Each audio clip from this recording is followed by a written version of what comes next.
पुणे आणि पिंपरी चिंचवड या दोन शहरांची सार्वजनिक प्रवासी बस वाहतूक सेवा देणारी PMPML कंपनी सध्या प्रचंड तोट्यात आहे.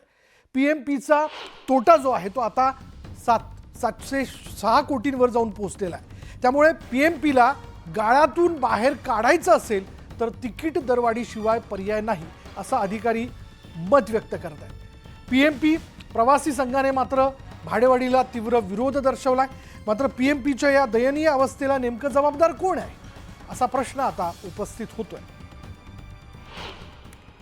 आणि जसं आपणही सांगितलं की जे तिकीट्सची दर आहे ते इन्क्रीज होऊन बरेच काळ गेलेला आहे, तर डेफिनेटली जे लॉसेस आहे ते कमी करण्याची आवश्यकता आहे. कारण की कुठल्याही ऑर्गनायझेशनमध्ये जर लॉसेस वाढत चालले तर ते ऑर्गनायझेशनच्या एक्झिस्टन्समध्ये इश्यू येतो. याच्यासाठी ऑर्गनायझेशनल एफिशियन्सी कसा इम्प्रूव्ह करायचे तो डेफिनेटली PMPML त्याच्यावर फोकस करतच आहे.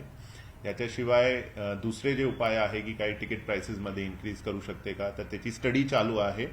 स्टडी झाल्यावर जे स्टेक होल्डर्स आहेत त्यांच्याशी चर्चा करून आणि सर्वांच्या एकमत करून तो डिसिजन आम्ही घेणार आहे. तिकीट दर वाढवणं आम्ही ऑलरेडी आंदोलन करण्याचा इशारा दिलेला आहे.